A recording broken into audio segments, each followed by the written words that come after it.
everybody, and welcome back to Finnegan 40K. Took a little bit of a break there, started a new job, so been getting caught up on that and a couple other projects on the go. But we are here with the final battle for our Adepta Sororitas narrative crusade. This is going to be a 3-turn bloodbath, and I'm really hoping that the battle scars that they have taken throughout this crusade are not going to bog them up in this one. This is going to be an objective control battle, however, and a lot of the battle scars that were delivered to these units were to be a -1 to the objective control. So we do have our Sisters of Battle, the same 1,580 points. I was thinking last time that I might add an additional supply point, which would give us 200 supply points to be able to bring in more models, but I decided to remove one of the -1 to OC battle scars with the requisition point that we got from the last fight. So they are taking on, as you guys saw in the startup video there, a massive horde of Chaos Cultists and Undivided Chaos Space Marines. So in this one, we have Accursed Cultists, Traitor Guardsmen, we have Chosen that are Word Bearers, we have Nemesis Claw that are Night Lords, led by a Undivided priest there. We've got some tanks out here. It's going to be one hell of a battle, and coming in here, these are all going to have their full objective control points, so I need to get in fast with the Sisters of Battle.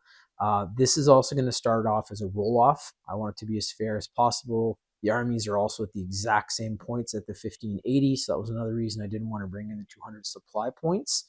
And whoever rolls highest is going to be moving on this objective first. Objective is pretty simple. It is a fuel and ammunition dump in the middle of the battlefield. So we're going to say that anyone within this rectangle by the end of the fight is going to have those objective control points added up.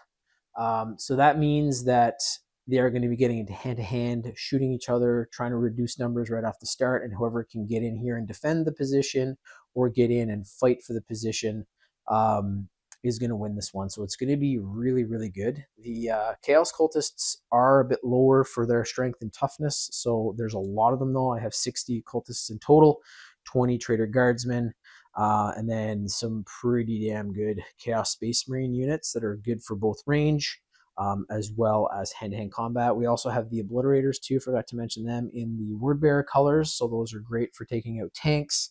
We're going to get to this one in a sec, so we'll start off with the Miracle Dice roll to start it all off for the Sisters, and then we're going to do the roll off to see which force is going to be moving first here.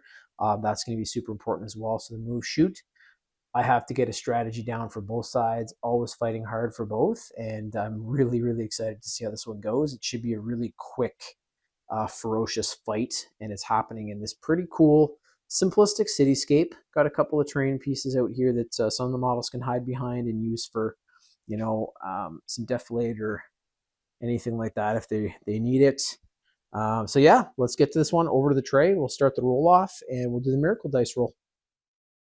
All right, so over at the dice tray, we're going to start up here with the Miracle Dice roll. So hoping for a high roll here. If not, there are some abilities with these units that I can use a lower roll to kind of burn the dice and have some extra tax administered or things like that. So here we go. It is a 4, so right in the middle, not too bad. I'll hold that one off to the side, and I will refer to those whenever we have it going. The 2 force dices this time are going to be red and black once again. Black is going to be the Adepta Sororitas, red will be Chaos. So let's roll for Chaos first. I rolled a 1. Let's see if these Sisters can start this one off. And it's a 4. So the Sisters of Battle, Adepta Sororitas, whatever you want to call them, are going to be starting first here. So they're going to have their move, their shoot, tons of stuff in range here. I really have to look at what I want to shoot at though, because the Castigator is staring down a double las cannon from that Chaos Predator. That's going to be tricky. I have some troops in transports as well. I'm going to have to drop them out when it's most strategic, because if they come out right off the bat and get shredded by even, you know, lighter weapons, that might be the end of them. So I really, really have to get a strategy down here, especially since the Sisters have that minus OC almost across the board. I can just read here while I'm here. So we have the Retributors, -1 to OC. We have the Penitent Engine, -1 to OC. We have the Imagifier, -1 to OC. We have the Zephyrum, -1 to OC. So there's a lot of units that are not going to be able to claim objective control points. So I'm going to have to get the higher units in there with the higher objective control points and try to hold this out. So it's going to be even more tricky strategy side for the sisters. A few of them do have the blooded rank though. So they've got some perks, and we'll kind of go through that throughout the battle. But yeah, let's get this one started. I'm going to do the move for the sisters, and I will come back and break down what they've done and kind of my idea as to why I'm doing that. So hope you guys enjoy. There we have it. So movement phase is done for turn 1 for these Adepta Sororitas. As I was moving the units, I was just seeing how many have that fatigued battle scar for the -1 to objective control. This is not going to be an easy fight. So they pretty much move straight ahead in a straight line. The Immolator does have the Sisters Repentia in there with Canoness Vahine. And then the Rhino over here, I'm thinking about maybe putting the Retributors in there too, just to get them moving, because they also have the -1 to movement as well through that battle scar. In there is the Celestine Sacrosanct and the Hospitaller. This is a massive shoot turn, because this is only going to be a 3-turn battle, so I need to get some really good kills here to really reduce the objective control on the side of the Chaos Cultists and the Chaos Space Marines. So I'm going to be getting into the shoot right now. I think I'll probably roll a lot of that off camera, because it's just going to be a crazy barrage of whatever's in range and line of sight to be able to open up. And I'm hoping for some really, really good rolls. Come back in a sec, sum that up for you guys. And some of the models are already in that area. We have Morven Val in there. We have the Castigator. Next turn, there's going to be a lot more in there as well. And that might just be a wall that I'm going to try to hold there for the entirety of the game. Move in units that I think have the best chance, and certain ones to knock off those OC points from the other side. But yeah, this is going to be a super quick battle and very, very tricky for a very busted up Sisters of Battle force. So over the shoots, and I'll be right back and sum that up for you guys. Hello, hello. Over today's tray now, about halfway through the shoot phase for the Adepta Sororitas. Wanted to get this one on camera. This is the Castigator. So my strategy here, I was thinking of maybe putting all of its firepower against the Chaos Predator, but I'm actually going to try to reduce the amount of cultists here, because they've got a lot of OC that they're able to gain if they land on an objective. So I'm going to be putting at least the Castigator Battle Cannon onto one of the units here on the right, and then maybe heavy bolters as well. We're going to have to see. And my idea here is I've put a lot of requisitioning points into this thing to keep it battle scar free, and I'm going to just continue to use all of its firepower and weaponry until it goes down, if it does, to the Chaos Predator. And I'm hoping some of the other units with their multi-meltas, heavy bolter, stuff like that can fire in. I'll definitely sum up the rest of the shoot here, so I'll do the other half of the table for the sisters off camera, but I definitely want to get this one on. So we're going to start up with the Castigator Battle Cannon. It's firing into the cultist mob. This is going to be a D6 plus 3. Not great. That has actually been kind of the case so far with my shoots. A lot of bolters were in range, bolt guns, but they were not going. So from this, we rolled a 2, so that's 2 plus the 3 that happens. So this is how many shots we actually have coming in from the blast of the Castigator Battle Cannon, and it's hitting on a 3+. See what I mean? Wow. Glad I got this one on camera so you guys see I'm not crazy. So these 3 did not work. I do have that Miracle Dice, but I'm not going to use it just yet. I think it might come into play later in the game. It is a Strength 10 versus Toughness 3, so this is going to be 2s. Another one falls off. Jeez Louise. -1 to AP, so the Cultist Mob actually can't save that, so that's going to be 3 damage to them. I'm just going to go over to the other side of the table, remove those 3 models. I've been trying to put them back into my cabinet too as they die, but since we're live, I won't do that here. Just place them over on the side. That's just to make cleanup at the end a little bit easier. So we're not done yet, though. The Castigator still has those 3 heavy bolter arrays on it. So you have the hull mounted on the front and then the 2 sponson. So really hoping the rolls are going to go better here, because this can be a lot of kills. So this is going to be the first. It's hitting on a 3+. One fell off. Get these ones. Another one fell off. So these 2 did not roll high enough. These are all through. And my last heavy bolter array, none of them fired. So, geez Louise. So out of the possible 9 shots, we have 4 that are through. It is strength 5 versus toughness 3. So this will be 3s to wound. Another one falls off. So 3 out of the 9. It is -1 to AP, so I'll flip over to our red dice here for the Chaos Cultists.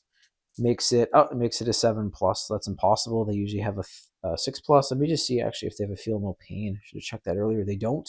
I'm glad I did earlier when I was shooting at the accursed cultists there, because they do have a feel no pain, so that was definitely added in. So all these are through, so that is 2 damage per. So we have 2, 4, 6.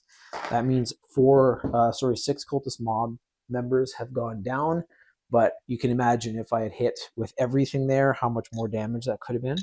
So I'm just over here removing them. Their profile is new too. It looks like they used to have autoguns and clubs and chain swords and a bunch of stuff, but they've kind of lumped them into one. So that is it for now. In the camera, I'm going to keep moving this along. I have Morven Val, her Paragon Warsuits, another Sisters of Battle squad. My Zephyrim, I don't think are in range with those bolt pistols. Those Zephyrim are kind of a shitty unit. I don't think I should have brought them in. I should have maybe saved those points for something else, but whatever. And then we do have the Heavy Bolter on the other tank there on the right. This is terrible. I forget what it's called. The Immolator, sorry. So yeah, the heavy flamers aren't in range, but it does have that Heavy Bolter. So I'm going to keep firing on the right side from the side of the Sisters, and then come back and show you guys who else they've been able to kill.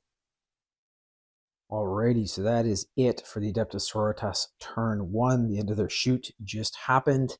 Not a great round. With the amount of firepower out there, the amount of 1s and 2s I rolled just did not allow hits to occur was pretty crazy. We did get a few models dead, so that's good, but there could have been a lot more. So let's just sum up here. I'm over on the side of the Chaos now, but we'll start on the left side, or the right side from this angle of the Sisters. So we had the Redemptor and the Rhino fire in to the accursed cultists. They were able to kill those front models. There's 2 remaining, but there are some big guys in behind there. The Penitent Engine was not in range, but the Mortifier was. It fired into the Traitor Guardsmen and were able to kill a few of them. The other Traitor Guardsman squad to their left was fired upon by the Sisters of Battle here. They were able to kill some models also. The big thing, though, is these Chaos Cultists are literally just meat shields for the Chaos Space Marines in behind, and they are healthy and fresh and have 2 wounds apiece for the most part. I decided not to fire upon the Chaos Predator. That might come back to bite me in the ass, because those twin las cannons are pretty crazy, and it also has some anti-infantry on the side there with those heavy bolters. Nice tank, a bit of an older paint job by me, but definitely Chaos Undivided with the gold and black, so nice little model to have. And these Chaos Space Marines run off of the Rhino chassis, very similar to the Sisters, so these tanks have very similar toughness, wounds, all that kind of stuff. But yeah, the Castigator fired in instead with its heavy bolters, storm bolter, battle cannon into the Chaos Cultists here. We're able to kill a lot of them. That was continued by the Paragon Warsuit Superior and Morven Val with their heavy bolters, and with Fidelis, and they fired in as well, killed some more models. On this side here, this could have been a lot more models dead, but the entire battle squad, or battle sister squad here, fired in with their bolt guns, nothing else in range there. They were only able to kill 3 models. Not a great round. And then I tried to do a couple of plank shots here with the heavy bolter from the Immolator into the Chaos Rhino. Nothing happened there. And there's still a full squad here. In that Chaos Rhino as well are Chaos Terminators.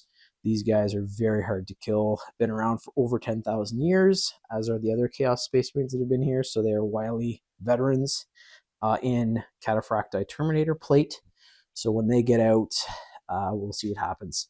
So this is going back over to the Chaos now. They definitely have the objective control on their side, because all these models do not have battle scars, and their entire squads, if they get on, are going to get the full OC points for that. So I have to continue to shred these kind of lighter models to reduce that total. But as we get closer and closer here, second and third turn, it's going to get into a very bloody, I think, melee hand-to-hand combat fight. So we will see how this goes. Good luck, Sisters. This is your final battle, and it is another really tall order to fill, but we'll see how it goes. Chaos Cultist time. We're going to do some moves, come right back, show you guys where they are, and what my strategy is for them to shoot. Alrighty, that's it for the Chaos Undivided. movement, they are looking nasty. They're a ton of firepower coming down here during this round. We're going to have to see how this goes for our Sisters of Battle. That Predator is super scary. I know what those las cannons can do. And luckily there's only 2 in there. It's not like a Land Raider, but woof. So there's going to be a lot of, I guess, cultist firepower coming down here. I might get a little bit more on the camera here too, just to see how that goes. The Terminator stayed inside the Rhino as well.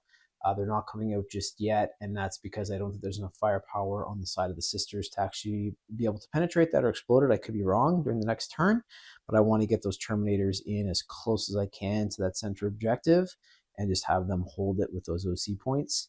The Sisters, again, they got a tough battle ahead of them, but we'll see how it goes. So I'm going to move back over to the tray here in just a sec, and we are going to get the shoots going here for whoever's in range. There's also some psychic attacks there too within the Dark Commune.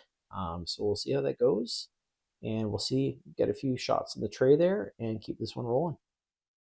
So yeah, I'm not going to wait any longer. I'm going to start off this Chaos Cultist shoot phase with the Chaos Predator Annihilator. I want to see what's going to happen to this Castigator, and that's going to be a big deciding factor in this battle, I think, because if the Castigator does get heavily wounded or does go down here, that has been kind of the heaviest weapon system for the Sisters so far. So I'm going to start off with the heavy bolters. We'll start off with that first, then we'll finish up with that devastating Predator twin las cannon. So here we go. It's going to be the red dice for our cultists here, and it's hitting on a 3+. Okay, so the rolls aren't going too great for Chaos either. That's awesome. And quite a few fell off. So we have 3 that are through. Those are all higher than that 3+ required. This is a strength 5 versus a toughness 10. So it's going to need 6s here to wound. And it didn't. So all of those rounds from the heavy bolter chugged out of it, and it just kind of bounced off of the adamantium shell of that Castigator. So now moving on to the Predator twin las cannon. The nice thing about this here is it's just 1 shot. So it is twin linked for the wound, but for the shot, it's a 3+. It did get it. So there it is. And this one I can reroll because as a twin linked weapon, I'm able to do that. So it's got like, an advanced targeting system on it. So you're able to reroll. So this is a strength 14 versus toughness 10. It's going to be 3 to wound. Didn't get it, but I can reroll. So we had a 1 first time. This is the twin linked ability. And it did get that 3. So this is a -3 to AP. That brings the Castigator up to its 6+ save. And it did not save it. And this is going to be D6 +1 damage. Craziness. Okay, so that's not too bad. 2 wounds. So the Castigator goes from 11 to 9, and I'm going to keep these shoots going from either side of the Undivided and see what happens to the rest of the Battle Sisters, but not too bad for that first round. And now I definitely have to put this Castigator weaponry as well as anything that's like a multi-melta, heavy bolter, heavier stuff to take out this Annihilator Predator because it is capable of doing a lot of damage. All right, so the Chaos Undivided turn continues. I was checking the profile for the cultists, and they only have auto pistols now. So that's a 12-inch, even though I have old models with like heavy stubbers, auto guns, las guns, whatever. Grenade launchers, those profiles don't matter anymore. So some of these rule changes have been crazy. Like that's, it's good for the Sisters of Battle because they're not going to have anything in range this turn for the cultists. But if you're playing Chaos and that's all you got, like, I don't know. And the models all have different weapons, but that's okay. I wanted to get the camera going though, because we have the Dark Commune. They are also out of range because all they have is auto pistols, but there is a Warp Curse Witchfire, which comes from the, I think it's the Mind Witch. So you have Occult Demagogue, Mind Witch, Iconarch, and Blessed Blades.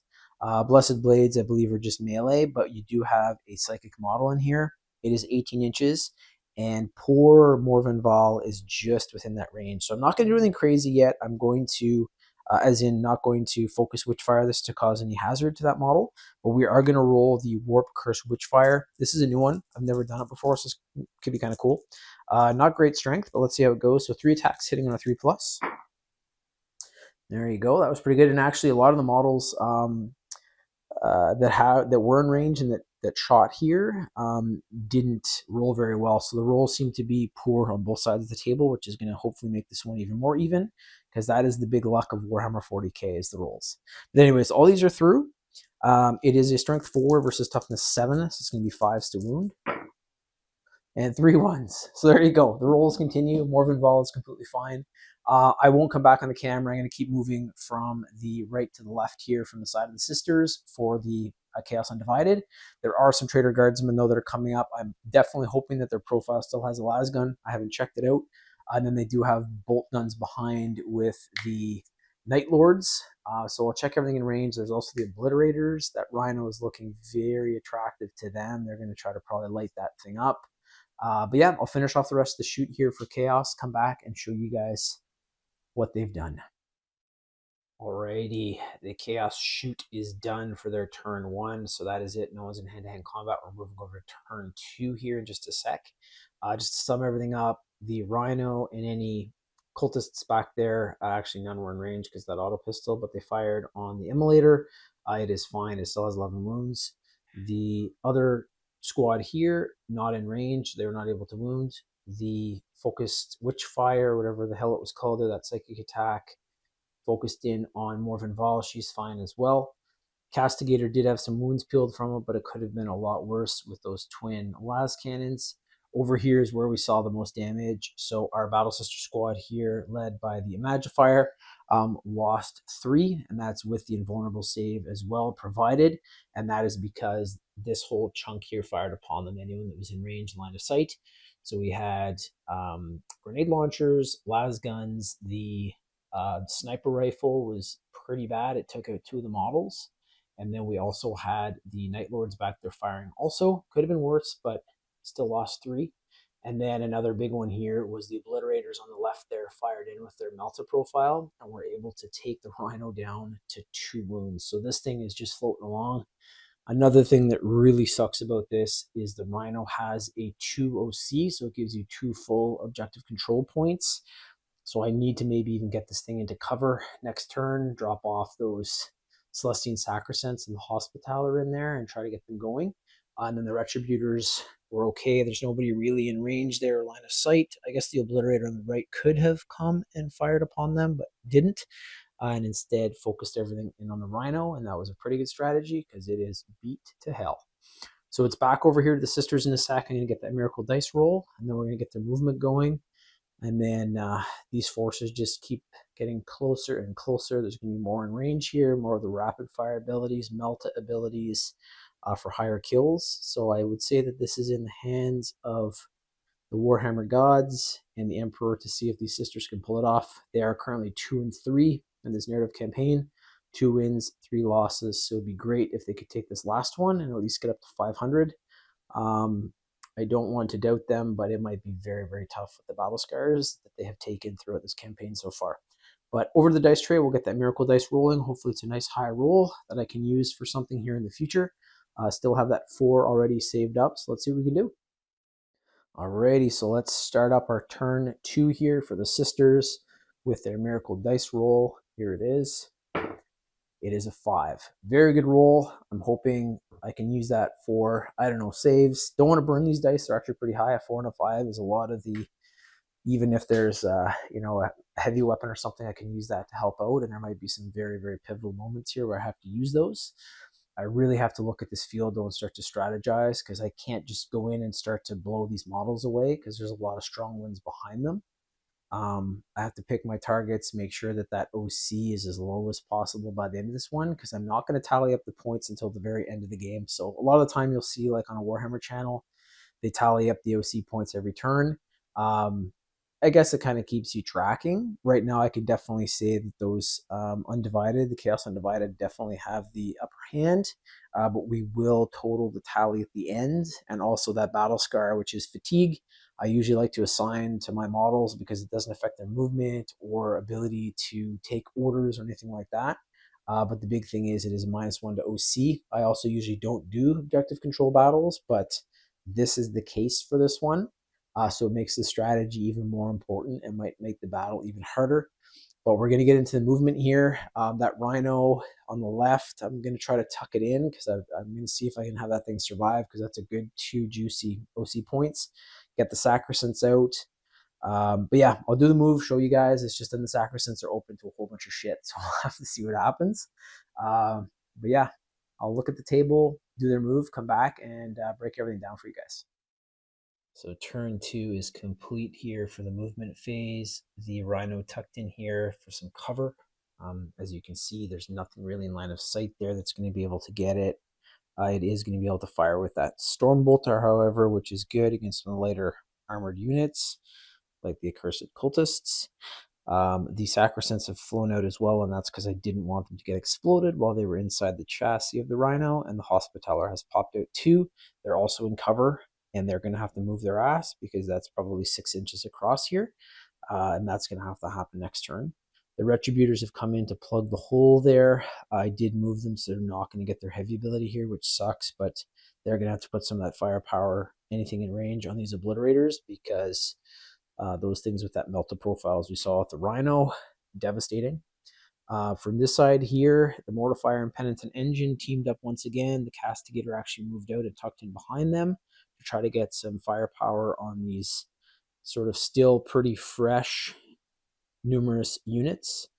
The Sisters of Battle with the Imagifier moved in too. That was the squad that was received 3 wounds last turn. They got some of the Traitor Guardsmen in their sights. And here, I wanted to have Morven Val and her Paragon Warsuits come in and try to start to fire upon this Predator to take some wounds off of it with those Multi-Maltas, Heavy Bolters. Zephyrim are lined up to take out hopefully the rest of these Chaos Cultists, but I have not been rolling great, and they have bolt pistols, so not a great strength. We'll see how that goes, though. The second Battle Sister squad here moved in behind the Immolator for some cover, and it is going to be lighting up those Immolator heavy flamer cannons and trying to burn out most of these here. And then on this side, it's kind of collapsed, so there's a big opening there, and it's very possible those Chaos could get in, but I just don't have enough models to plug the hole, and I wanted to take on that center objective. And those Terminators are still inside that Rhino, and they, when they come out, are going to be able to do some crazy damage. But right now, I would say that this battle is going on the Sisters of Battle side.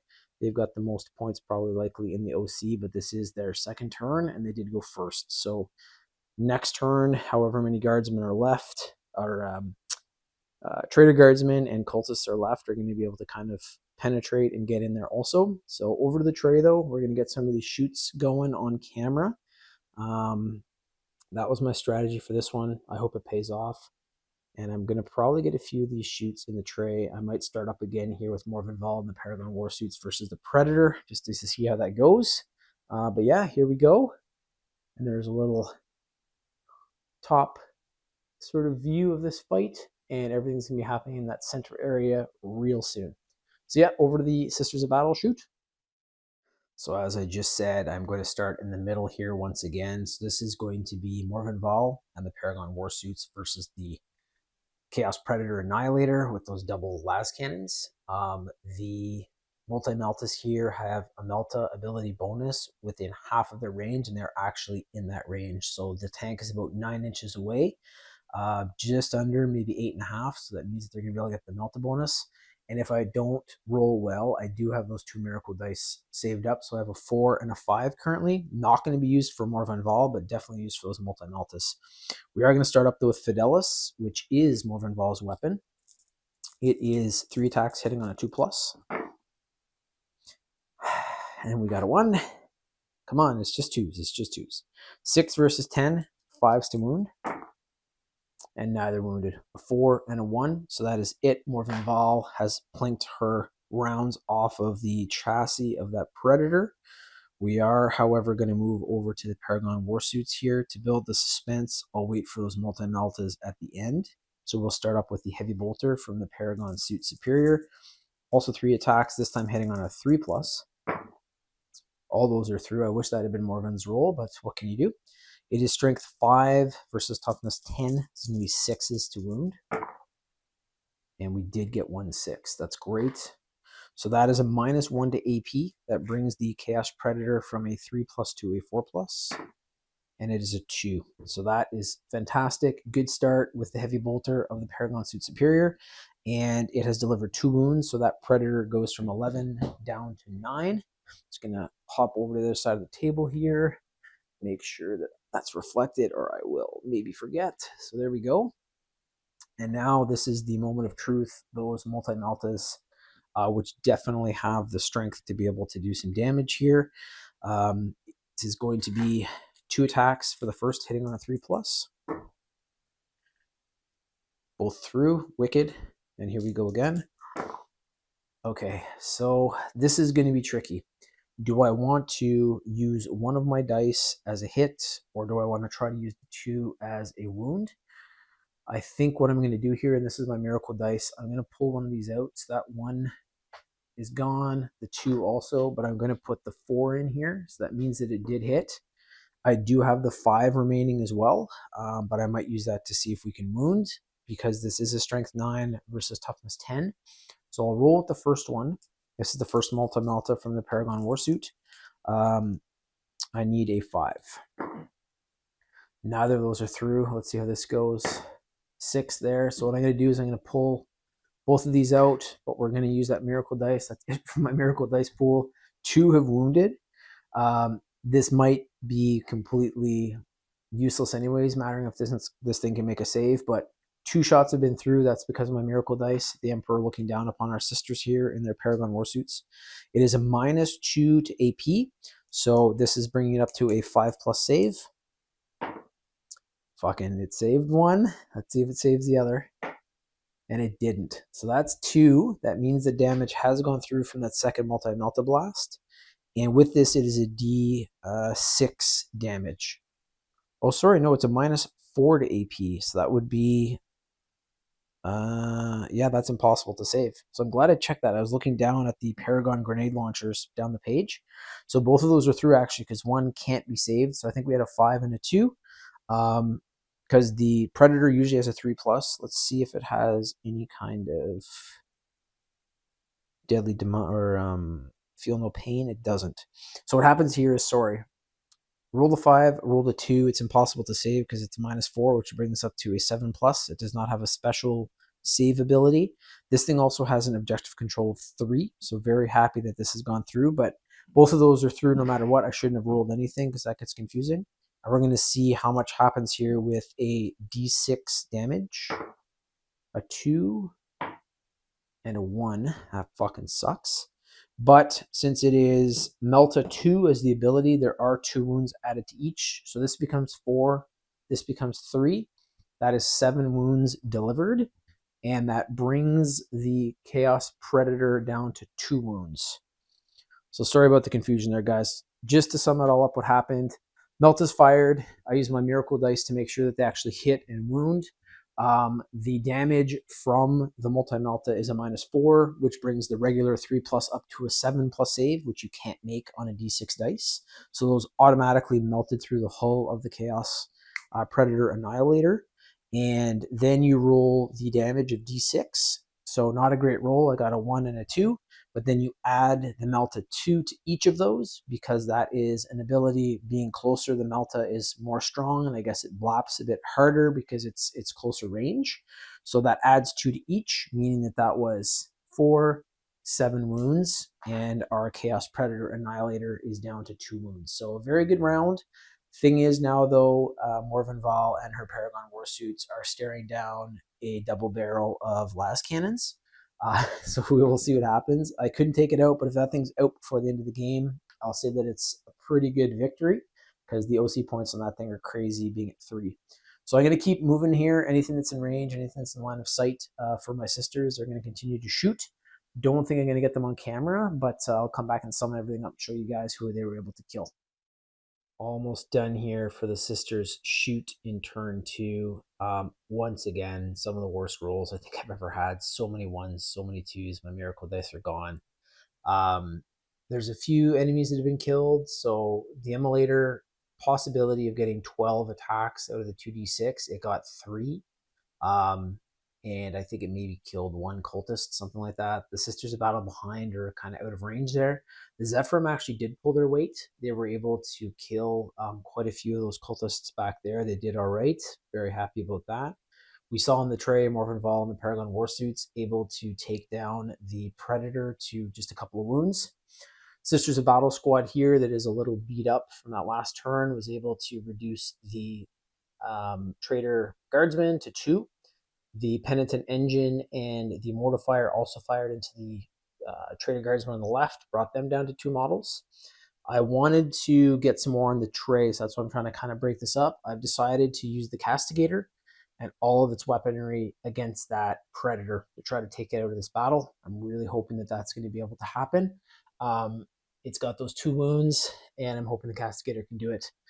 Over here, the Retributors do have line of sight and range for that one Obliterator on the right-hand side, as you can see right here.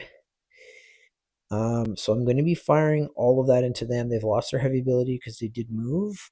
And then if I can take that one out, I'm hoping those Sacrosancts next turn can either fly across and get the OC points here, or maybe lock in with the Accursed Cultists. We'll see what happens. And then the Rhino's back here too. I'll probably get that one off camera, but it does have its Storm Bolter, and it can at least put a few rounds into the Accursed Cultists. And also the Sacrosancts can do that too. But the ones I want to get on camera are that Castigator. So we're going to do that right now. And then we'll figure out this, and we'll come back and sum all that up as well. But definitely want to get this on the camera, because that might be the end of the Chaos Predator Annihilator. So let's see. Oh, so yes, as I was saying, the rolls have been absolute shite this turn for the Sisters. I think it's been kind of that way.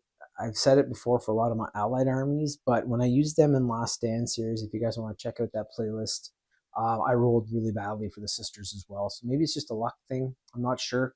Hoping that's going to turn here, though, because we are going to be getting the Castigator firing into this Chaos Predator Annihilator. I'm going to start up with the Heavy Bolters. So we do have the 3. No Miracle Dice in the pool either, so this is going to have to just be straight up rolls. Here's the first one. Yeah, there you go. 2 1s. Another one. Like, when it's a 3+, and this used to, I always thought back in the day as a kid when I was playing for Space Marines, it's like, oh, it's a 3+, it's going to be such an easy roll. And it seemed to be back then.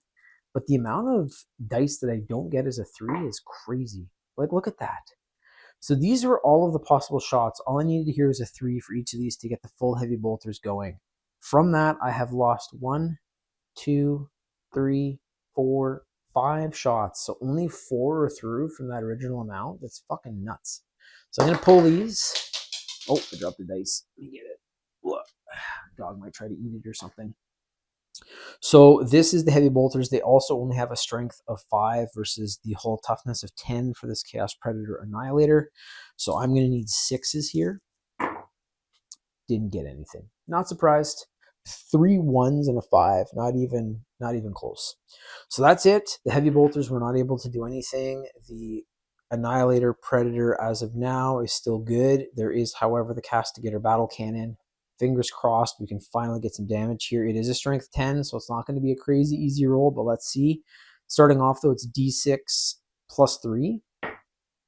Okay. And it's a 1.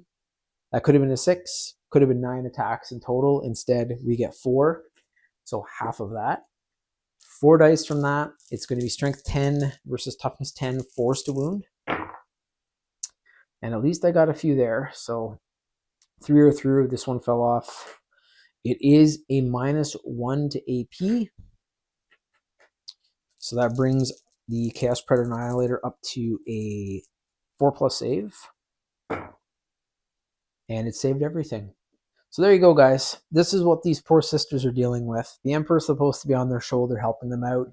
I just fired 4 weapon systems from a battle tank. Not the strongest battle tank, but still the Castigator battle tank, the heaviest probably tank for the Sisters of Battle. And nothing. So everything plinked off the hull. That Chaos Predator Annihilator is still going. It's got Morphin Vol in its sights with that last cannon and her Paragon Warsuits. There's still a couple shoots left here, though. I will get those off camera, and then I will come back and show you guys. Fingers crossed again that they can actually hopefully kill or horribly wound one of these Obliterators. And then if the Celestian Sacrosancts can kind of finish off the lighter of the accursed cultists, that would be amazing. But I'm not holding my breath. This has been it's been a very tricky campaign so far. So let's see how we do. I'll come right back in a sec, sum up their turn 2, and then it's back over to Chaos. And there's still a lot of their models there, Terminators that are hiding in tanks. So yeah, we'll see how this one plays out.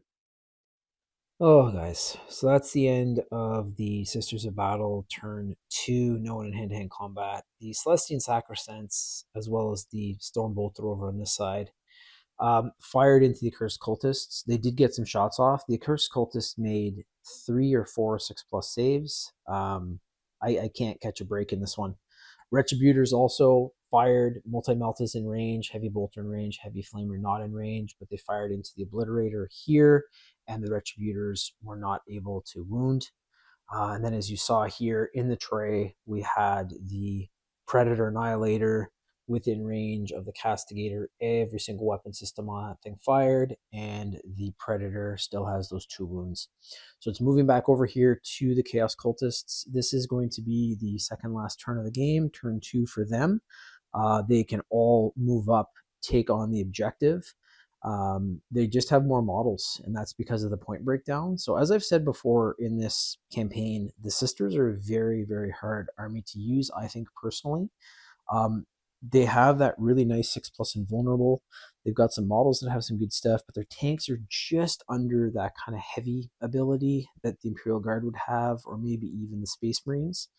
And their hand-to-hand combat, like, it's nice, but they're human females that are, I guess maybe very well trained. I'm not sure if they have any kind of, gene seed superiority or anything, but they are trying to fight. They've got the power armor, but it's just not enough, it seems, against even a light army like this. Like, by now, I was hoping from 2 turns in from shoots, all the cultists would be dead.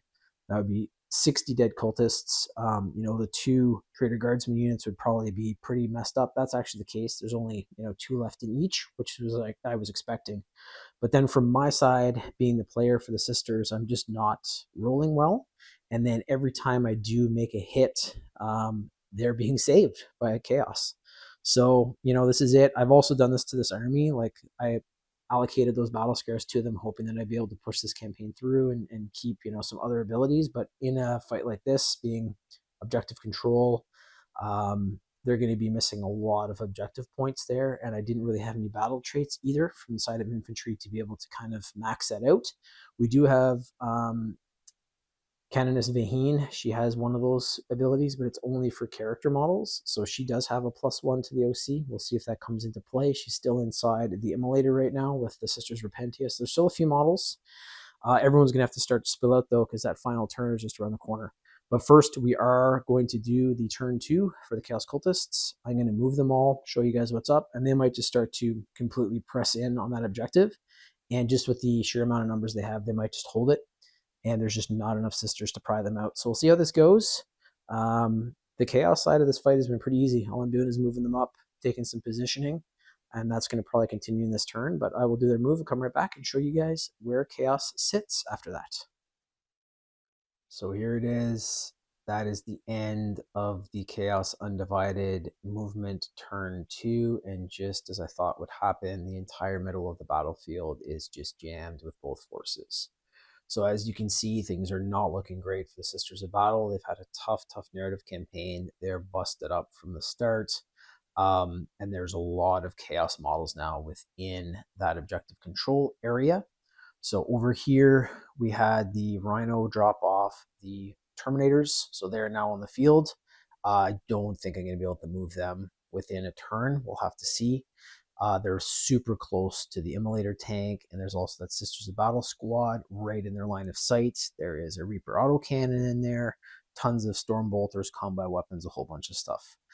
The cultists at the back here don't have line of sight or really the, they'd be shooting the Terminators in the back, so they can't. However, over here, we have the Dark Commune and this cultist squad with the Immolator right in front of them. Over here, the Zephyram might be in trouble as there are 4 cultists there with, their auto pistols, but still possible of doing some damage. The Predator is still on the table, and it does have Morven Val and those Paragon Warsuits in its sights. It's got double heavy bolters and then also that twin las cannon. And then again, I don't think I'm going to have enough turn or firepower to remove these Chaos Space Marines. So we have the Night Lords, the Nemesis Claw. We also have the Wordbearer Chosen. We have the Undivided Warlord here, and then the Accursed Cultists and the Obliterators have also come around the corner. And the Obliterators here do have the Retributors in sight. They can also fire probably in on the Sacrosanct. So this is, again, not looking great. It is going to the Chaos now, though, for their shoot. So we're going to see how that all boils down. Might get a little bit of that in the tray. If not, I'll come back and, of course, sum that up and let you guys know what Chaos has been able to do to these sisters. And then after that, there's nobody in hand-to-hand. So it's going to be flipping back over to turn 3. And all I'm going to try to do at that point is let people survive. So let's see how it goes. Over to the tray for a couple of shoots. If not, be right back to the table and show you guys how that whole shoot finished up. Alrighty, so I thought I'd get this one on camera about halfway through again for the shoots. I'm going to finish with the Chaos Predator there against Morven Val and the Paragon Warsuits. So that's going to be the last one. I'll probably do that in a sec, maybe after I sum this up. Just moving from the right to the left from the side of the sisters, the Rhino and the Terminators all fired into the Battle Sister squad. They were actually only able to kill 2 models, so they're still trying to fight. The problem is that unit has the Fatigued, which means that they have a -1 to OC. So that brings them down to an OC of 1 from 2. It's still something, but it's just the way it is and the way that I've assigned the battle scares. The Chaos Cultists in the middle, there are 2 fired upon the Zephyrim, and the Zephyrim were not wounded. I also did a miracle dice roll. I forgot to show you guys that, but I did roll a 6. So they do have a 6 in the pool that I can pull from. I wanted to get this though because we haven't actually looked at the Nemesis Claw yet. They've kind of been in behind the Traitor Guardsmen, but they are firing here upon the Sisters of Battle Squad. And with the Magifier there, they do have that 2+ save and then a 4+ invulnerable. So we're going to start up here. The Nemesis Claw champion / old sergeant, when he was still a Space Marine, does have a plasma pistol. So we're going to roll a 3+ here. Didn't get it. That's great for the sisters.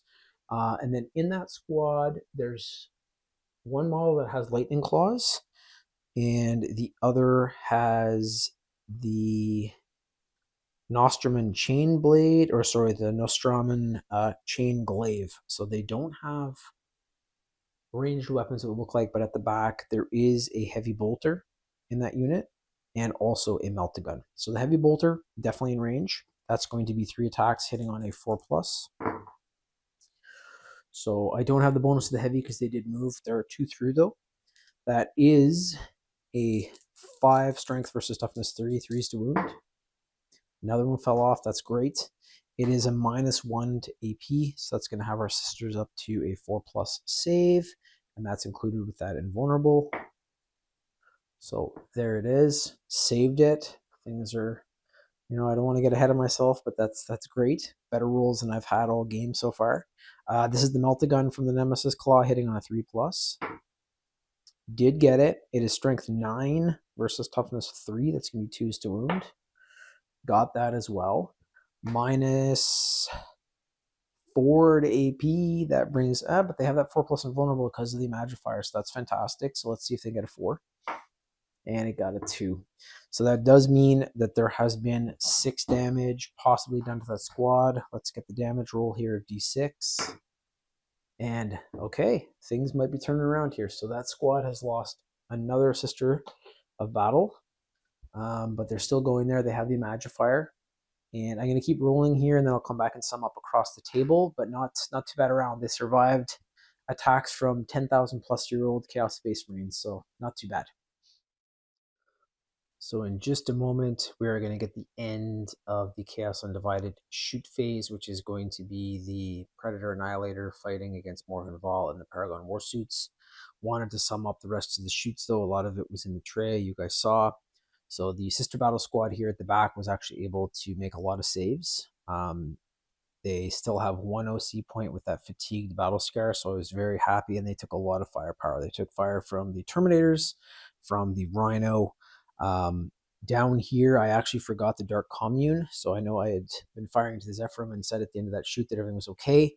They were able to use the Psychic Witchfire attack as well as their bolt pistols and fired in and actually killed 3 of the Zephyrim. There are still 2 remaining. They also have a -1 to OC, however, and if they only have 1 OC point, then that is a 0 for them, holding that ground. The Nemesis Claw here and the Traitor Guardsman fired in. They did a little bit of damage there. I think killed 1 sister, but they're doing all right. Nothing on the Castigator this turn. The Mortifier and Penitent Engine faced a lot of firepower from here. So there's the other Nemesis Claw. There was the Traitor Guardsman and the Wordbearer Chosen. They all fired in and were able to wound the Mortifier and Penitent Engine. So the Mortifier has 3 wounds, Penitent Engine down to 4 from their original 5 apiece. And then over here was probably the biggest loss. So the Obliterators, they've got some really good profiles. So this unit here can fire on armor, they can fire on infantry, they can do a lot. So I used their best attack for firing at infantry, which is actually still a strength 5, which is 2 points higher than the toughness of these sisters. So it was a very easy roll. The sisters were able to make a few saves with their 4+. It's a -1, but the Retributors were killed. So that is the end of one of my heavy weapon punches. That was probably going to be one of the only units on the side to take out the Obliterators. So I have to see what's going on. This is going into the final turn of the game. It's only 3 this time, so do I move my Sacrosanct in, try to get them right inside here, load them up in the Rhino again. It's down to 2 wounds, possibly have them go in and try to get some points from that. Do I have them lock in with the Obliterators? The kill points don't really matter right now because this one is about OC, so I'm going to have to really look at that and see if this unit can actually get in and survive. I might have the Rhino kind of be a shield out in front of these units and take any fire coming in and try to get those Sacrosancts inside here. But before any of that happens, it is going to be Morvenn Vahl and her Paragon Warsuits taking all the firepower of this Predator Annihilator. So we're going to get to the tray right now, do that, and that will finish off turn 2 for this game and move us into the final turn. Alrighty, this is it. So if the Predator rolls well here, this could be the end of another very strong unit for weapons and firepower. The Paragon Warsuits are going to be having the wounds allocated to them as Morvenn Vahl is leading them, so they're a unit together. They also do not have a -1 to OC, so this is super important because they are a 2 OC units. That's actually some very good points towards this end of the game. The Chaos Predator Annihilator is going to start with its 2 heavy bolter arrays that are on the side. So we're going to fire with those first, hitting on a 3+. Oop, 1 fell. I will re-roll that. So there we go. That's not a great roll. I'm just going to grab my dice. It went under the table. Ugh. There we go. Got it. Oh, the old knees on me. Holy Dana. All right. So that is the first one. Here comes the second. So we have a lot of ones there, so that's probably the best case scenario from us heavy bolters from the side of the sisters. So 4 have fallen off, 2 are through. It is a strength 5 weapon versus toughness 7, so we're gonna need 5 here to wound. Got both though. -1 to AP. That is going to bring our sisters up to a 3+ save, and they save both. So that's great. They were able to take the first. This is moving now over to the Predator Twin Las Cannon. The nice thing about this, though, it's not a tank where all of these wounds are going to be allocated to one model and take it down. As we saw, like, the Castigator only took 2, but there's a big possibility that if it rolls well enough that it could actually take a hell of a lot more wounds off than that. So the Predator Twin Las Cannon actually only has 1 dice roll. It's hitting on a 3+. It did get it though. I was really hoping that was going to be a 1 or a 2 because that, as we know, would have been the case for the sisters. So that big Las Cannon blast has just gone straight through the Paragon Warsuits. We're going to see if it's going to wound now though. It is a strength 14 versus toughness 7. That's turning the Paragon Warsuits into, like, I don't know, little paper figures. So this is going to be wounding on a 2. And I can re-roll this too since it's twin linked. Didn't need to. It's a 6. That is a -3 to AP. Brings the Paragon Warsuit up to that 4+ invulnerable. They got it. So if I had not saved that, it's a very high possibility it would have been a d6 plus 1. And the way I'm rolling probably would have been very high. Let's not do that because I don't want to jinx anything. I still have my miracle dice as well at the 6, so I could have used that as a save if it hadn't worked. But the Paragon Warsuits have done awesome. They have survived the 2 heavy bolters and the twin las cannons. Still standing strong, still have all of their OC points. So if they can hold the field here for this final turn, maybe finally get rid of that Predator, some of the other units around here, they might be adding up the points there to take it. So we're going to start turn 3. That is the end of turn 2. This is the final turn of this battle. And I'm going to roll my miracle dice to start up. I apologize I missed that last time, but here we go. And it is a 2. That looks like a really nice burn dice to be able to get Righteous Repugnance out of Morven Val, and we'll cover that in this turn if I decide to use it, but that's going to be great against infantry with her heavy bolter. Yeah, so I'm going to be moving the sisters here. I don't think I'm going to be moving them too far because I really want them to stay right in their spot, maybe get some cover out in front of them to make sure that some stronger tanks or units are going to be taking a lot of the firepower instead of the other units that have OC points still. My Sacrosanct too, I'm going to measure right now just to see if they're within that 6, and I'll let you guys know. They're not. So I am probably going to use them to get into hand-to-hand combat, and they actually also have a -1 because of the crippling damage. So this is not good. The Rhino, however, is in range. It's still got some good OC points. I might move that in. A lot of strategizing to go. It is Thanksgiving here in Canada this weekend, so it's Sunday today. I'm actually going to be heading over to the in-laws for some delicious Thanksgiving dinner. So I'll probably finish this one up maybe tonight or tomorrow. For you guys, though, it's only going to be a few seconds. And for me, it's whenever I get back to the table. But I'll leave myself some notes, make sure that I know it's the sisters' turn next for their move. I'm going to look at the table right now, though, get some strategy down, and we'll come back in just a second, show you guys what I've decided to do with the sisters. So yeah, just before I pack it up here, before delicious Thanksgiving turkey dinner, I just wanted to get a video here just showing you guys how the battlefield looks at the moment. So we just finished off that Chaos Cultist turn. Some of the stuff was in the tray. Those Paragon Warsuits were able to survive the Twin las Cannon attack, which was amazing because that's a lot of OC points. Now, just as I was saying, I'm going to have to see if I can get some blockading going here with some of the tanks. There's still the Sisters Repentia and Canoness Vaheen in the Immolator, so they can hop out and get some additional OC points. Definitely going to be doing that. And then also this Rhino over here, I can try to speed it across, get it in here to get those extra OC points. Thing is, it only has 2 wounds. The Obliterators are still at full strength, so that might just blow that tank to smithereens. We'll have to see. But yeah, I will be back when I am back, either tonight or tomorrow, to get this one wrapped up. It's been a cool one. It's been tough for the sisters, but it's been a really cool one. And I'm hoping that maybe by some chance the Emperor's Grace will still be looking down on them and they can take this one. But yeah, we'll be back in a little bit, guys, and we will see how this turn 3 goes and who wins this one.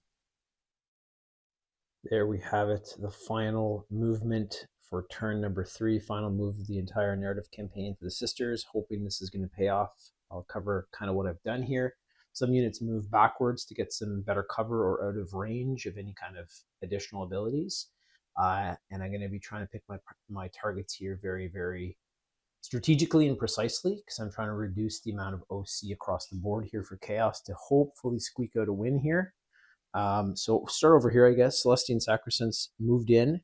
I actually used a requisition point at the start of this to remove their fatigue, which gave them their OC points back, but they are not close enough to try to get in to add their points. So they have locked into hand-to-hand combat with the Obliterators, hoping to take some wounds off of them, because if the Obliterators are at full strength, they're probably going to shred the Rhino that's here that actually has a lot of OC points. So we'll see how that goes. My Castigator, Mortifier, and Penitent Engine, all they're going to fire kind of into this mishmash of Chaos Space Marines. So we have the Word Bearers, we have the Dark Apostle Undivided, we have the Night Lords. Again, just not enough models to really get everything on that I can, but I'm going to try. Battle Sister Squad moved across here to get these Night Lords in their sights. Definitely going to be using Righteous Repugnance there from that 2 roll for the Miracle Dice for Morven Val to try to finally take out this damn Predator that's been here. The Zephyrim moved in against that final Chaos Cultist unit, so if they're wiped out, that's going to be less OC for the Chaos side. And then I do have my Immolator here. I'm going to have the troops jump out of that too. Actually, I totally forgot I have the Sisters Repentia in there. They're definitely going to fly out and add some extra points here. And those Immolator Flamers are either going to light up the Dark Commune or this other Chaos Cultist band. And then my final Battle Sister squad is here, and they have either the Terminators, bolt guns versus Terminator armor, we'll have to see, but maybe also going to be putting some rounds into the Cultists, mattering what the Immolator is able to do, because it has not done great in its last couple turns. So that is it for my sisters and their move. We're going to get into the shoot here, and then any hand-to-hand combat, and that will finalize their last turn of this battle and of the narrative campaign. And then it's literally just to try to survive the remaining attacks here coming in from a very numerous Chaos army with lots of strength, and those Chaos are going to be pushing into the objective as well, which is this whole center strip down the middle of my kind of cityscape battle mat here. So let's see how it goes. I'm also going to get the Sister Repentia out with Canoness Vaheen to try to get some extra points there, because she has that ability that'll give her an extra OC point. So let's see how it goes. There we go. Just before we get into the dice tray for any shoots I want to do, just want to show you guys Sisters Repentia flew to the back with Canoness Vaheen of the Immolator. They have the protection of the chassis there unless this thing gets exploded, which is possible. I'm not seeing too much firepower here. Maybe that Reaper auto cannon from the Terminator. But they're not going to be getting into hand-to-hand here. There's not enough movement for them, but they are within the objective control area, so they are going to have their objective control points count towards the total tally at the end. All right, so here we go, over the tray. Get a couple shoots in here, and definitely that hand-to-hand combat. I want to see how we do with that. So go Sisters. Hopefully you guys can pull off a win. So definitely want to get this. This is the Castigator. I'm going to be firing all of its weapon systems, if necessary, into the Nemesis Claw Night Lords. Going to try to reduce that unit. The Mortifier was just able to kill the 2 remaining guardsmen, traitor guardsmen on the side, and we did have the Stormbolter of the Rhino finish off 2 more accursed cultists, but they still have the larger accursed cultists with 3 wounds apiece moving into the zone. So it looks like they're going to be there until the end of the fight. I'm really hoping that I get some great rolls here for the Castigator, and I can maybe then put my Heavy Bolter arrays onto something else. So I'm going to be using the Castigator Battle Cannon right off the bat to try to reduce heavily or kill this Nemesis Claw unit. So here we go. Looking for D6 plus 3 for our attacks. That's what I'm talking about. That's what we needed. So there is 5 plus 3, since this is a blast weapon. Now we still need a 3+, so let's hope for some high rolls here again. Man, oh man. 2, 1, 1. Still, I guess it's okay. This is strength 10 versus toughness 4, 2s to wound. And that one's out. And then I'll just use these dice again for the Nemesis Claw. And that is going to be a -1 to AP. So this is going to be a 4+ save. And they rolled fucking great, as always. So here it is here. That is 3 wounds. So 1 model has been killed and 1 has been reduced to 1 wound. We'll get to the heavy bolters here in just a sec. All right, so I was hoping that Castigator Battle Cannon was going to do more damage than that. We do have 1 model dead, though, and 1 with 1 wound. So now it's time to put the entire Heavy Bolter array into them. I was hoping I might be able to spread that across a couple units. I still do have the Penitent Engine as well that has the Heavy Flamers, so hoping I can take out at least 1 unit so that full OC point or 2 points is removed. Yeah, the Nemesis Claw have 1 OC point, so that's going to help if we can take them out here. So we're going to start rolling with the Heavy Bolters. Looking for 3+ here across 3 different weapon systems. Nice. And that one fell off. Last one.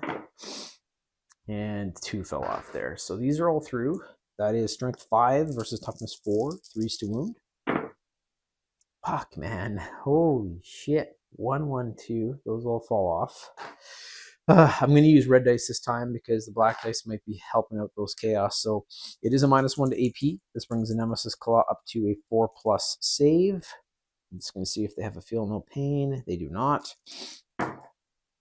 and 2 6s, so still rolling quite well. However, 2 damage has gone through, so that was not saved, and that is another model that has been killed. So that 1 wound. I'm just going to move over to another one back here, and we do have another model that's been finished off.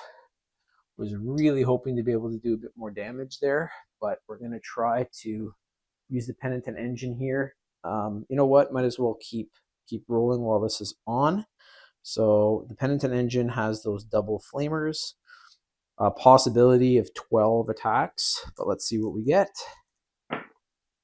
Okay, so not too bad. We got 9. So 2, 4, 6, 8, 9. This hits automatically because it is a torrent weapon. So strength 5, toughness 4, 3s to wound. And I can reroll this as well. So that is fantastic. I should have maybe got the Penitent Engine stuck in there a little bit earlier on. It does have 2 OC points though, so I don't want to lose it either. So that's probably why. I can reroll these because it's twin linked, looking for 3s. And I just picked up everything there. So I am going to use the black dice here because that's a lot of dice to grab. It is 0 to AP, so the Nemesis Claw have their regular 3+ save. And great roll again. There has been that 1 Nemesis Claw killed where that wound kept floating around, but everything else has been saved. And I'm going to keep doing the shoot here across the board, and we will come back in just a sec and sum everything up for you guys, unless I want to get that Immolator flame cannons on camera. We'll see. So heading back to the dice tray here in just a sec for the Morven Vahl Paragon Warsuit shoot against the Predator Annihilator. I want to definitely get that on camera. This is what's happened so far. So I'm just starting from the left to the right from the side of the sisters. Those 2 accursed cultists were killed. We saw the Nemesis Claw get reduced to 2, but that took everything I had over here. So the Mortifier fired into the Traitor Guardsman, but the Castigator, the Penitent Engine. Over here, the bad luck continued. So I had this entire Sisters of Battle squad fire into the 2 guardsmen that were here as well, Traitor Guardsmen. It took almost all of them to kill him. I needed to use the Heavy Bolter, which I actually wanted to use against the Nemesis Claw. And then I was able to shoot at them with the combi weapon and the Flamer, and it was able to kill one of the Nemesis Claw. We're over here now, so it's going to be Morven Vahl. I'm going to be definitely getting that Righteous Repugnance going, but I'm not sure. I might do the Paragon Warsuits first, see how they do against the Predator, and then I might use Morven Vahl against those Nemesis Dreadclocks. I need to think about wiping out entire units here, or I could actually maybe use her from here to shoot at these 2 remaining Nemesis Claw here to make sure that those are reduced because she does have that 36-inch range. And then we're going to continue moving along. Might get a couple more on the camera because this is the final turn for the sisters for their narrative campaign. So might as well finish up with a few turns and then it flips back over to Chaos. Definitely going to get the hand-to-hand combat in there though. So we have the Zephyrim versus the Cultists, and we have the Sacrosands versus the Obliterators. So over the tray, we'll get the Paragon Warsuits going, hopefully take out that Predator, and then I'll see what I want to do with Morven Vahl. Alrighty, over at the tray now. I'm definitely hoping these bad luck rolls stop. They've been going on since pretty much the beginning of this battle, and they've kind of been there previous. I've been saving, making some great rolls for the Chaos side, but it seems as though the sisters aren't able to hit anything, and then they can't wound if they do. So here we go. This is the Paragon Warsuit Superior with her Heavy Bolter. 3 attacks hitting on a 3+. There we go. 665. Amazing. However, this is a strength 5 weapon versus a toughness 10 of the Predator Annihilator, so we need 6s here to wound. And these are tough rolls. If this is, I'm not expecting 3 6s. 1 6 would have been nice, but that's it for our Paragon Warsuit Superior with Heavy Bolter.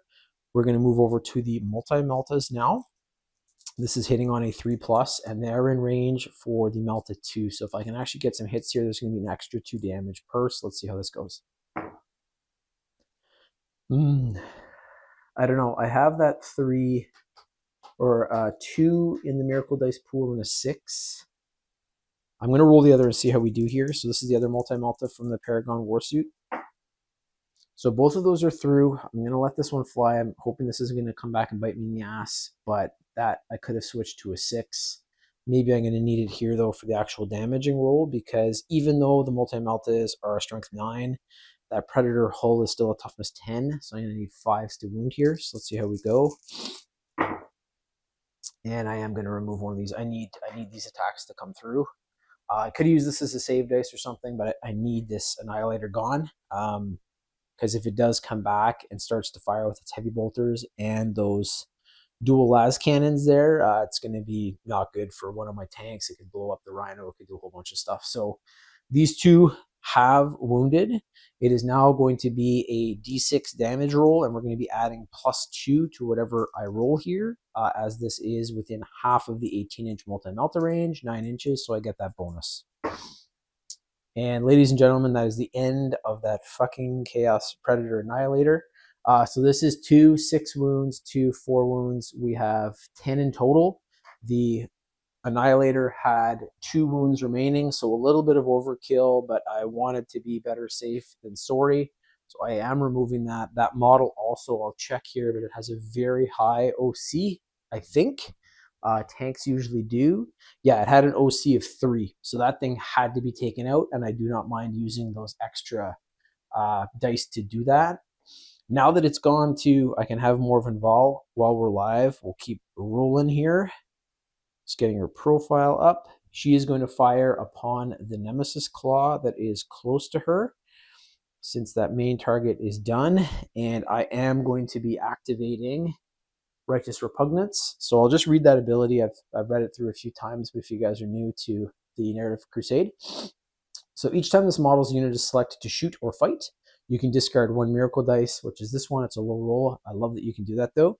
If you do, until the end of the phase, add 3 to the attack's characteristics of Fidelis and the Lance of Illumination. Each time an enemy unit is destroyed by this model, you gain 1 miracle dice. So this is being activated. That means that Fidelis, which is her beautifully ornate heavy bolter, now has 6 attacks instead of 3, and I'm hoping that this is going to be that extra punch we need to take out these Nemesis Claw, because even though they have an OC of 1, it'd be nice to take them out. So here we go. This is hitting on a 2+. Oh my god. So those 3 dice that I just picked up for Righteous Repugnance didn't hit. Can't re-roll those because I don't have any miracle dice left. So that is a 50% hit rate out of Fidelis. Strength 6, toughness 4, 3s to wound, and 2 more fall off. Like, this is, I don't know what's going on here. My luck is just horrible for this side. So this is through, and I don't want to jinx anything, but I'm going to say that this Nemesis Claw is probably going to save this attack, but let's see. So that did hit. The Nemesis Claw usually has a 3+ save. This is now a 4+ save because of the -1 AP from Fidelis. So looking for a 4 here if you're cheering for those Night Lords in Chaos Undivided. And he didn't this time, so there we go. I will eat my words. That's great. I'm going to go remove that model, and we're going to keep moving across the board here. I might get the Immolator on. I think it'd be kind of cool to see the Immolator roasting some Chaos Cultists, but yeah, we'll see. All right, so I'm going to get this Immolator on camera here for its dice rolls, and I was actually just looking at the profiles. I'm going to focus the Immolator Flamers and the Heavy Bolter actually on the Dark Commune, because the Dark Commune is going to have 2 OC points. So if I can take them out, that's going to be fantastic. The only problem is the Cult Demagogue has 4 wounds, but I do have the Heavy Bolter on here too. So let's hope for some really, really high rolls here for the Immolation Flamers. So this is the amount of attacks we're going to get. Surprise, surprise. Look at that. 3 dice out of a possible 12. So this is strength 6 versus toughness 3. It is 2s to wound, so that is great. These are through at least. It is a -1 to AP. The Dark Commune cannot save it initially. I'm just checking to see if they have a Feel No Pain. They do not. So that means that 3 of the models have been killed. So I'm going to remove 3 of them right now to make sure that that is tracked. And we're going to be switching over to the Heavy Bolter here.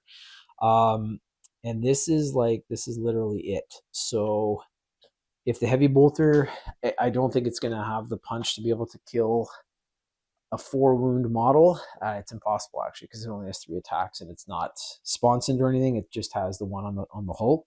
So let's see what we can do though. It is 3 attacks, hitting on a 3+.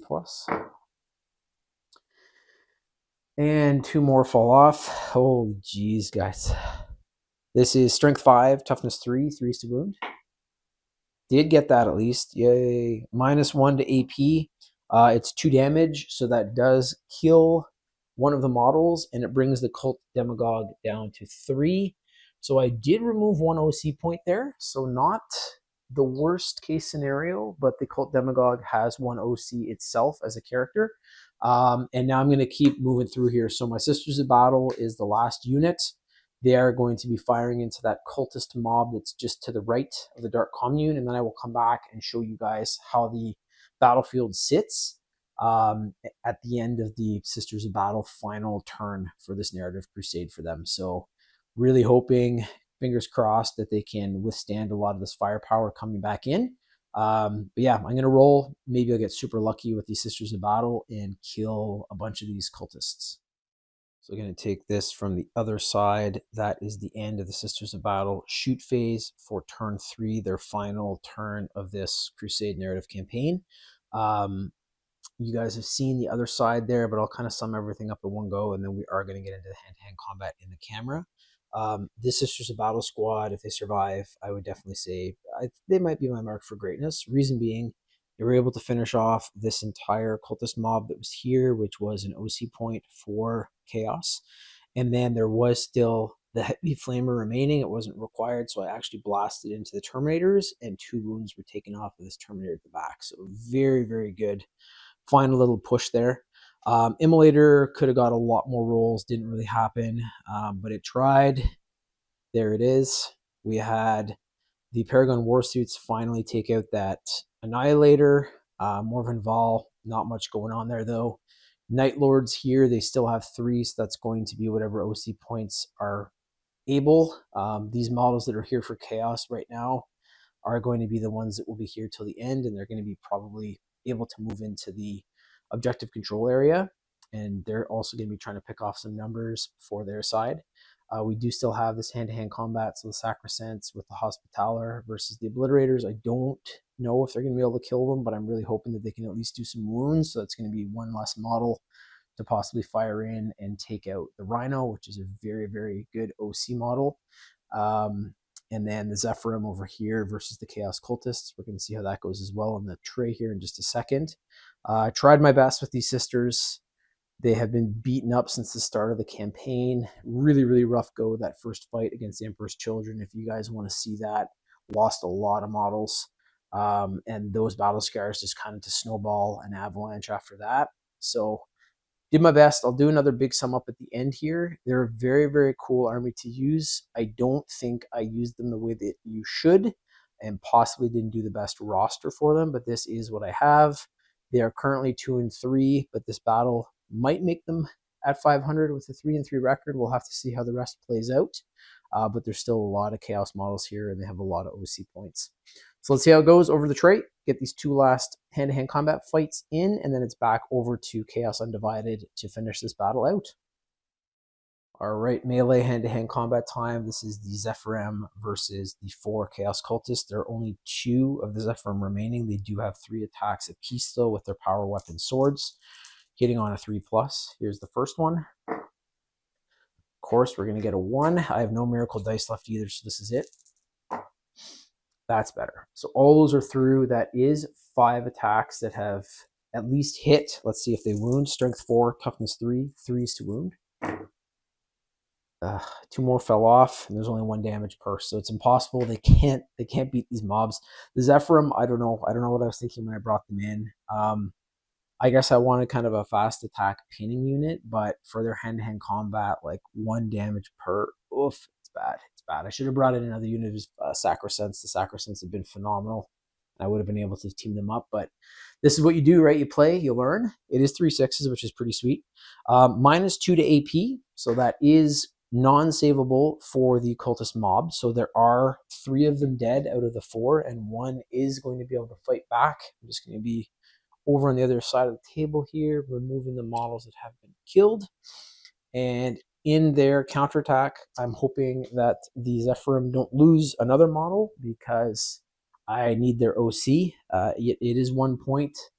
No, it's not. Forget it. So they can die here. They're fatigued. They have no OC control points, and that was one of the battle scars I gave them. So that's on me when it comes down to it. We're going to be using the Cultist Mob Brutal Assault Weapon, 2 attacks hitting on a 4+. Thank God. So nothing happened there. The cultist kind of swung his club, or it looks like some kind of jagged axe or something that he has here. This is one of the older school cultists. So that kind of breaks down the stalemate. They were able to kill both, but that unit still exists. So that is going to be an OC point for Chaos with the lone cultist remaining. Now we move over to the final hand-to-hand combat fight here. It's the Sacrosanct versus the Obliterators, and we'll get that on camera in just a sec. Not wasting any time here, we are going to get right to this. This is the Celestine Sacrosancts versus the Obliterators. I'm going to start up here with the Hospitaler's Chirurgeon tools. This Hospitaler also gives the Sacrosancts a Feel No Pain 5+. So they're not in the OC area, but I'm really hoping I get some wounds off here. And the biggest thing here is that the Obliterators are not... If at least one of them isn't taken out, I think that Rhino might go down, and the Rhino is sitting in my OC with a lot of OC points. So let's get to it. This is the Chirurgeon's tools, hitting on a 4+, 3 attacks. 2 are through. Strength 3, toughness 7. Gonna need 6s again. Didn't get it, so that hurts. Hospitaler has not been able to wound. And we're going to move over here to the Celestine Sacrosancts. They do have a couple of different weapon profiles here, so I'm going to start up with the Spear of the Faithful. It is 3 attacks hitting on a 3+. All those are through. That's fantastic. Strength 5, toughness 7, 5s to wound. Nice, and 2 more through. That is a -2 to AP. That brings the Obliterator up to a 4 save. And did save 1, did not save the other. So that's 2 wounds allocated to one of the Obliterators. That brings them from 5 down to 3. Just going to make sure that that is tracked over here with my wound token. All right, so that's a good start. Really good start. I don't want to jinx myself, but we now have the Anointed Halberds from the remaining sisters there. So that is going to be 12 attacks in total. 6, 9, and 12. And here we go. Hitting on a 3+. Oh, God. A lot of those fell off again. Oh, geez. Okay, let's try to kill one of these Obliterators, please. Strength 5, toughness 7, 5s to wound. And nothing. So that's it. Both Obliterators pretty much at full strength. One is down to the 2 wounds there. They are going to be able to fight back here. These are massive creatures too, so I'm thinking that these Sacrosancts might be in danger. They do have that Feel No Pain though, and the Hospitaler is kind of beefing them up for that. So let's see how this goes. The Obliterators have Crushing Fists, so that is 4 attacks apiece, 8 attacks in total, hitting on a 3+. Okay, a couple fell off. More fell off. That is good. Let's see what we can do here. Strength 9, toughness 3, 2s to wound. 1 more fell off. These are through though. So we have 4 through. I'm just going to grab my sister's dice here. It is a -2 to AP. That brings the Celestine Sacrosancts up to a 4+ invulnerable save. Okay, so these have all been saved. This one was not, but since I have the Feel No Pain 5+, I can re-roll this, and if it's a 5, that model is saved. And they are saved.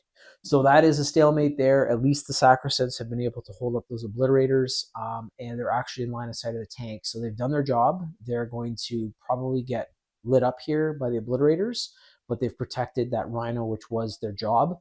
And we're going to be moving over to the Chaos Cultists here. This is the final turn of the Crusade narrative Adepta Sororitas battle. Here we go. All right, so just a quick sum up there of the hand-to-hand. We have the Obliterators and Sacrosancts as stalemate. They have bounced off of each other. As you can see, those accursed cultists might be able to move, but the sisters are in the way of that tank, so they're probably going to have to get shot before the tank is, so that is good for the sisters. And I'm just, that's rules for Warhammer. Got to be in line of sight, got to be in range, and there's sisters in front, so they're going to be shooting them first. And then over here to finish up this one, the Zephyrim, I was really, really hoping they'd be able to kill this cultist group. But there's one cultist remaining. There's also the Dark Commune leader there, the cult demagogue. So that's going to be some OC points against the sisters. And it's moving back to chaos now. So there's going to possibly be even more models lost. If there's anything here on the shoot that I want to get, I'll get it on the tray. If not, I will come back in a bit and sum up the end of this fight and how the Chaos Undivided do with their shoot phase, and if there's any hand-to-hand combat there. So we'll come right back for the move, and then we'll get into the shoots. All right, Chaos Undivided, movement turn done. The Sacrosands really tried to hold up those Obliterators, but they have been able to move. There's enough space there, so the Rhino is in the lane of their weapons. I'm really hoping that they don't roll well, or that I can save with the Rhino, but we will see. It actually has an ability to, this thing is back up to 3 wounds. I have to make sure that I change that. I just have to read that. I'll read the ability in a second, make sure that that is accurate. The others, all of the other Chaos units are inside the objective control area, so pretty much all they have to do is sit here, but there's of course going to be some want to thin out these Sisters of Battle numbers to make sure that they have the victory here with the OC points. So I am going to do all of the shoots here, come back and sum up what's going on there. And I also have to look at that Rhino ability. It might have actually, I might be more than 4 wounds now, because I think at the end of each turn it has like a holy regeneration or something. If I get over the tray for a shoot though, I'll let you guys know. And you know what, we'll actually do that now. We're going to have the Obliterators fire on the Rhino. I'm going to see how many wounds it possibly has back from the time it was wounded. It's only 1 per turn, I think, so maximum of 2. But I'll go do that in the tray, and then we'll get this one going and see who's going to win this fight. Okay, behind the tray here, just checking out the rule for the Sororitas Rhino. This is a very important model because it has a full 2 OC points and no penalties against OC. So there is the ability called Self-Repair. So at the start of your command phase, this model regains 1 lost wound. That is 2 turns because it hid in cover there behind the building. So it is back up from 2 to 4 wounds. The Obliterators, however, last time were able to chip off a full 9 wounds. So we're going to see how it goes here. The Obliterators, I'm going to be using, they have 3 different profiles here. It is the Flesh Metal Guns Focused Malice, which is a Melta attack, 18 inches. And if this Rhino is within 9, that means that it's going to get that bonus. And sadly, it is. Should have maybe tried to move this thing back a little bit more, but there's not much space there. I would have been out of the OC zone. So this is D3 attacks coming from each of them. That's good. And that's really good. So a D3 cuts the dice in half. This is a 1. This is a 1 as well. So we have 2 dice in total. This is hitting on a 3+. Both have hit. It is a strength 12 weapon versus toughness 9. That's going to be 3s to wound. And it missed both. Wow, that's very lucky. So that's it. I was very, very worried about the Obliterators. They have not been able to wound the Rhino. The Rhino will be here, and those OC points are going to continue to be counted. I will now move from the left to the right side of the Sisters, because that's where my dice tray set up, and my iPad and iPhone for my apps. And we still have the Accursed Cultists don't have range. The Dark Apostle does, I believe. The Nemesis Claw ×2. The Chosen of the Word Bearers, nope, they don't have line of sight. They'd be shooting the Dark Apostle on the back of the head and his little buddies. There is the Cultist looking at the Zephyrim. There is the Cult Demagogue, the Terminators, which are very scary.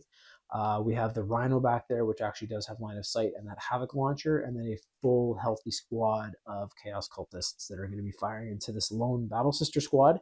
That was the Battle Sister squad that was able to wound the Terminator last turn and kill some models, so I'm really hoping they can survive this, but they don't have any characters attached to them, so they're literally right out in the open. So I'm going to start doing these rolls. I will come back, sum everything up for you guys, and that should finish off this fight because there is no hand-to-hand combat right now on the table.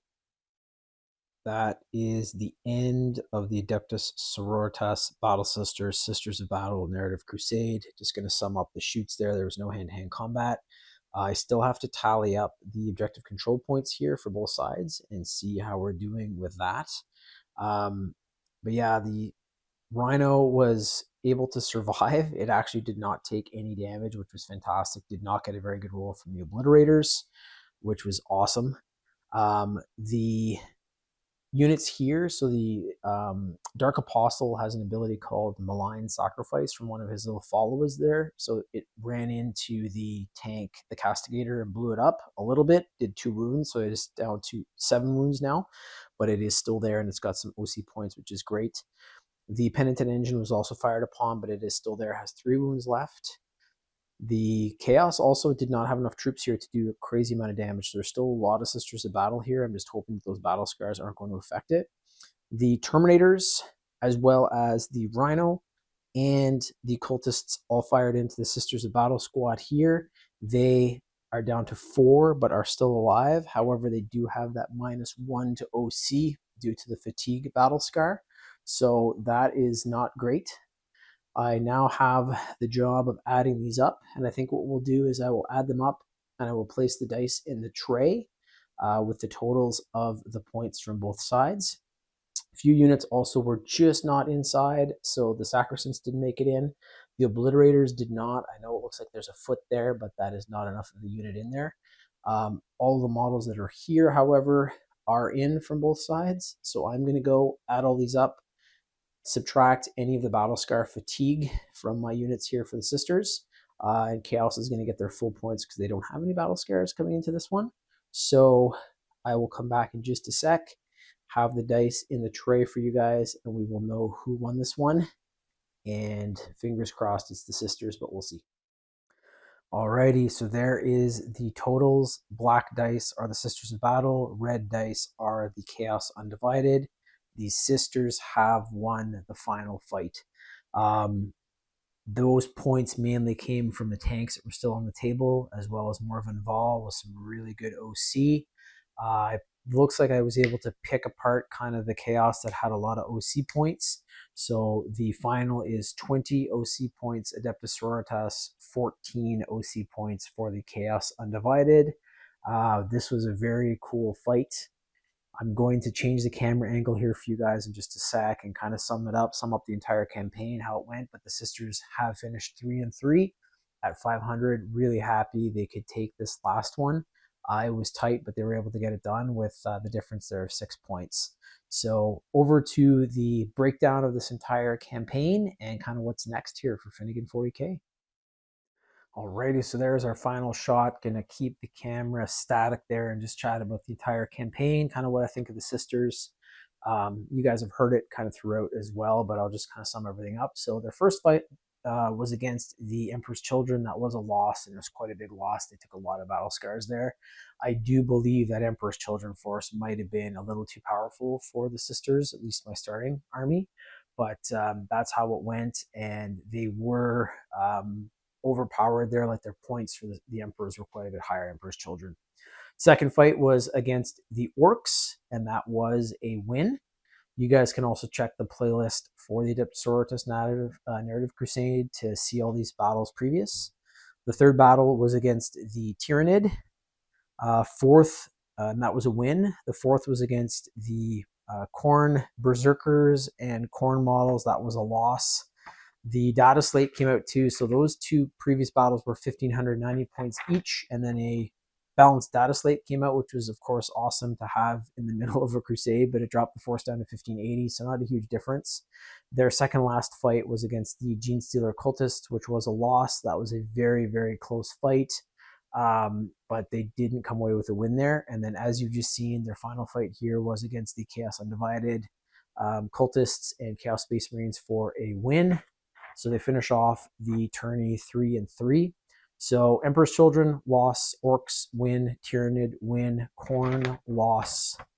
Cultists, Genestealer Cultists, loss. And then Chaos Undivided Cultists with Chaos Space Marines was a win.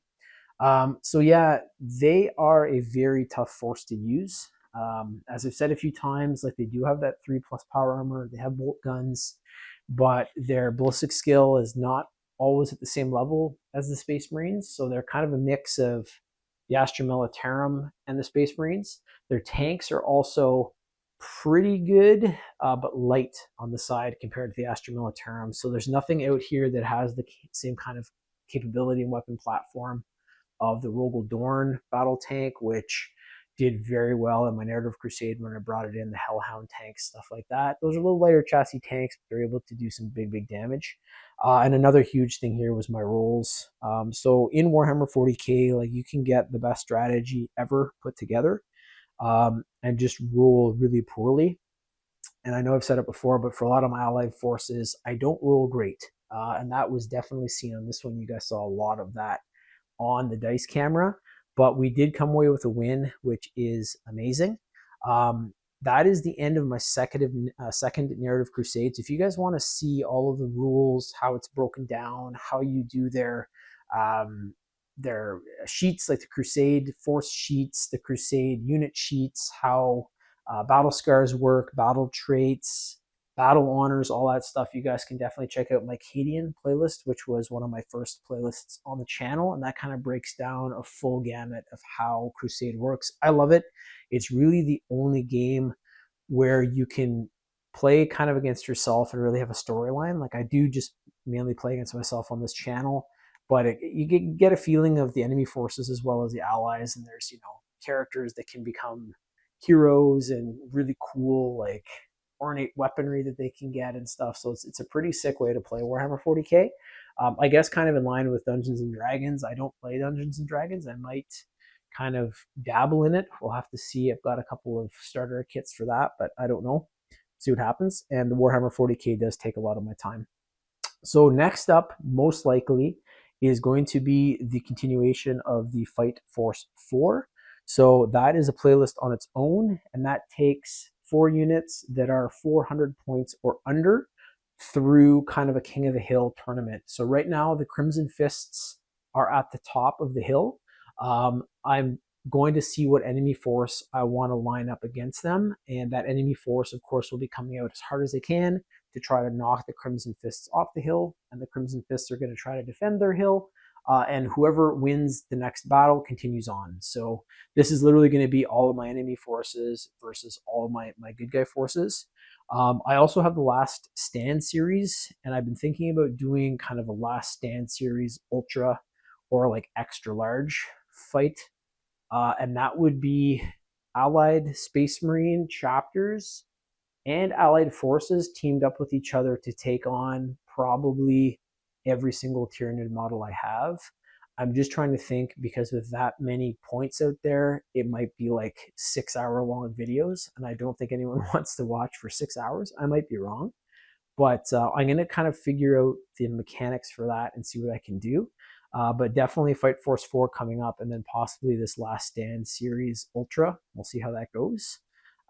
It is Thanksgiving here in Canada today, so happy Thanksgiving to all of the Canadians watching, the Americans watching. I know your Thanksgiving is coming up. I'm excited to see some football on that day, get our Black Friday stuff going, and there's some great football on this weekend too. The Jays are currently taking on the Mariners. They got their first loss, but I'm hoping they play later today and the Jays can take it. We'll see how it goes, but that is it for the Adepta Sororitas Narrative Crusade. I hope you guys have enjoyed and learned along with me in regards to how to use the sisters, and probably more importantly, how not to use the sisters. So if anyone out there is like a hardcore Sisters of Battle Adepta Sororitas player, I apologize if you guys saw some wonky strategy, but I did it the way that I would do it, and they finished off 3-3. So considering what kind of army they are and what kind of enemies they faced, I think they did very, very well. And a very cool, unique army to use with those miracle dice. Very, very cool. So there's going to definitely be more content coming down the pipe. Don't know when that's going to be. I have some other projects on the go as well here with my Amphibian Productions filmmaking company. But we will get back to it as soon as we can, and it's likely going to be the Fight Force 4. So we'll see who the Crimson Fists are taking on. Thank you guys again so much for watching. Always a blast to do this. Can't wait to get back and do some more, but I'm going to edit this one up, get this crusade out there, and have another kind of check in the box for Warhammer 40k. So thanks again, and we will see you guys soon. Bye-bye.